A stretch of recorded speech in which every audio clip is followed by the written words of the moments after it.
Okay, welcome back to part 2 of transmuting your darkness into light. So in a previous video, I was talking about how, as we go through life, it's important that we don't see the bad shit, all the suffering and the pain that happens to us as anything bad, because we can turn that into meaningful lessons that actually make us stronger. I didn't really go into how I do it. I kind of alluded to it in the sense of doing journaling. So this video, I want to talk to you about how I do my process of journaling.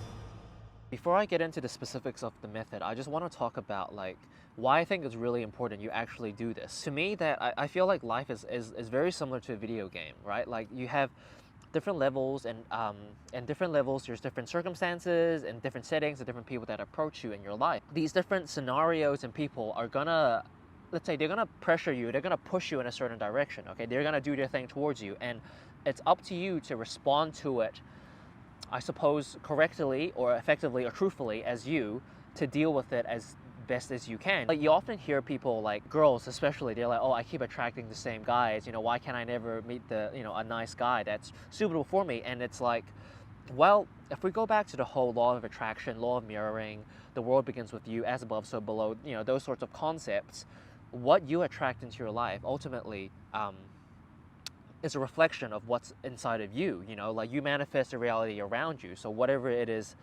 inside you that you need to deal with, it's going to get projected out into this reality, and you're going to come face to face with it, as a scenario or as a person. And it's like, if you don't actually learn the lesson from that scenario or the person, it's going to keep coming back into your life over and over again. Look, something bad might happen to you, and then maybe after a week or two, time kind of heals the wounds in a way, or at least it lessens the pain. So then it feels like, oh, it's gone, and so you can move on with your life. But then what you might notice is, like, maybe after, a week or so after it's gone away, a similar scenario comes along again, and it gives you the same pain. And you're like, fuck, this keeps happening and happening.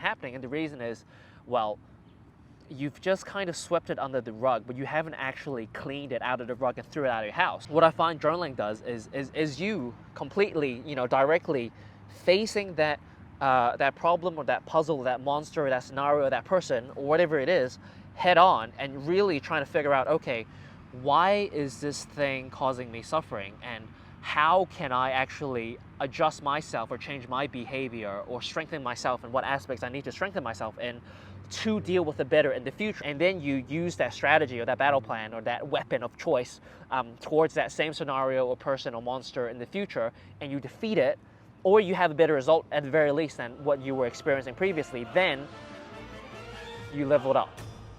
So with my journaling technique, it might be a little bit different to what I guess how people traditionally journal, but for me it's like, it's not like a cute process where you get a cute journal and a cute pen with cute ink and you write all cutely in your journal and be like, hey, dear diary, da-da-da. No, like none of that soft shit, okay? This is like hard-hitting, fuck the darkness, like emotional purge, like bleh, onto a piece of paper. When I journal, like I write so quickly that my handwriting essentially is not even legible, because the whole point of this process of, my version of journaling is not for you to have this like massive collection of journals where you reflect back, at later in life. It's literally a way to purge all the thoughts that are overwhelming you in your brain, that's actually preventing you from thinking clearly. And it's like, once you slowly take out the thoughts from your brain onto a piece of paper, you actually have space between your mind and the shit that was on your mind to actually fucking analyze and see what the hell is going on. If you try to analyze your mind with your mind, it's really hard. It's like you're trying to fuck yourself, and it's really hard. So it's like you gotta take it out of your mind, and then you can actually fuck the thing, excuse my French, on the paper, and then you can figure that shit out. You need to be in a certain state for you to do it, and usually the shittier you feel, the better it is for you to journal. So this is one of the things out there where it's like the worse you feel is probably the best time to do it.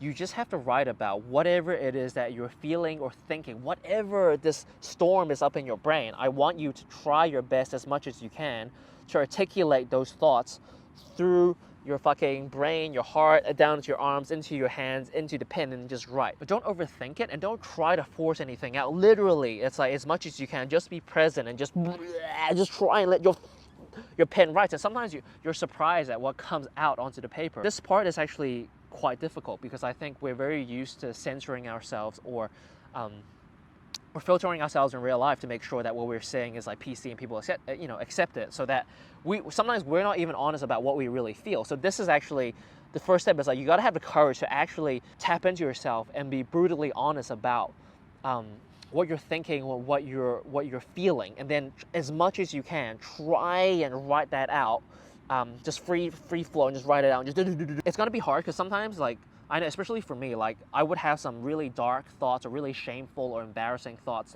or cringy thoughts, and I'm like, oh, I don't want to admit I have these thoughts, and it's like, well, actually, that's one reason we don't want to think about it, because, like, one is, like, we have pride preventing us from actually admitting that we're feeling shitty, or we're feeling weak, or we're feeling small, or we feel defeated, or we feel like a loser, and etc. etc. I mean, two is, like, we just don't want to feel shit, so then we just don't go there. And again, this takes courage. It's like, are you willing to have the courage to face your darkness head on? Because if you are, you're going to get a lot of light and a lot of power out of this. So if you can overcome your fear of the bad feelings and your pride, and really access what you're truly feeling and thinking, then hopefully you're able to free flow out, you know, the things you're thinking about and you're feeling.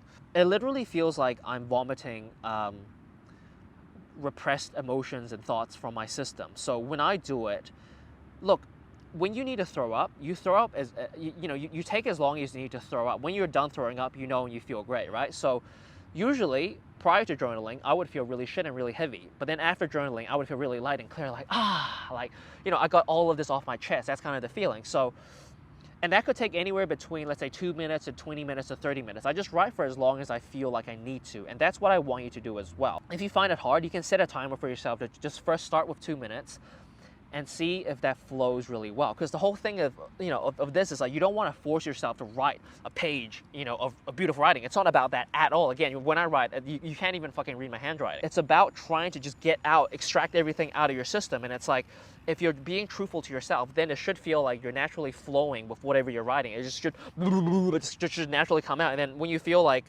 everything that needs to come out has come out, then you're done. Look, if you just do that, and you don't do anything else, I say, for the rest of your life, every time you feel shit, like, holy fuck, you're gonna transform your life already by, like, so much. Because every time I did that, even before the next step I'm gonna tell you, I felt amazing, and I just felt so aligned with my truth. And when I was talking to people, I feel like I could be honest and be myself and be powerful, and it just feels amazing. So even if you just do that, it's gonna give you a lot of benefit. But if you wanna take it to the next level, it will show you the door. Let's just take the example that you had a bad conversation with someone and made you feel shit. So then you kind of write out, you know, all the reasons maybe why that this person was shitty, and what all the wrongs that they've done. You know, like, you can be as shitty as you want, as much of a victim as you want, and as most shameful and the worst version of yourself as you want. Like, this is the time to be the worst version of you onto the journal. Because, like, if you do that to anywhere else outside in the world, that's not gonna be good, you know, for people. So it's like, right now, you're just gonna punish this piece of paper, you know, with the shittiest darkness, the gruel inside of you to take it out. You write out everything that you feel like went wrong, but then you write out, okay, what can I actually do to improve myself? Like, what could I have done better in that scenario, so that if that scenario comes back again, I can react better to it and actually come out of it in a way where I feel satisfied. So then you just try your best. And I know you might be thinking, oh, well, I don't know what the fuck to do. Okay, it's okay. Just, again, like, you know inside of you what you wanted to do, like, what you could have done. It's like, if maybe someone was talking too much, maybe what you really want to do was tell them to shut the fuck up and get to the point. You write out whatever it is that you feel like you want to respond with, and then out of the kind of the sludge of solutions that you came out of, how can you actually use some of them in a way that is actually more sensible? So, for example, if someone is talking too much, instead of telling them to shut the fuck up and be, rather rude about it, shall we say, you can say, hey, listen, do you mind getting to the point? I feel like you're just talking about yourself and we're not connecting, you know?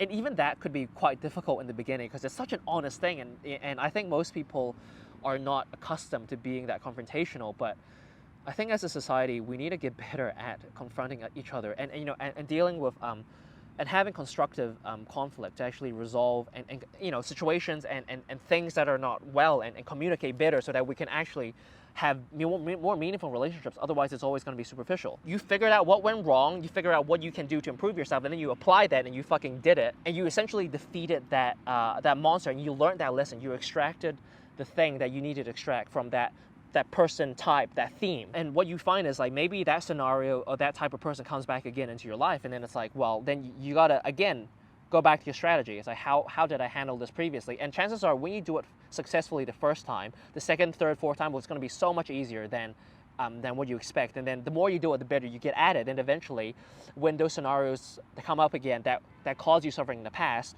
it won't cause you any more suffering because you know exactly how to deal with it in a way that makes you feel aligned to your truth and makes you feel powerful. If you got to that point, then you've defeated that monster and you've leveled up as a human being.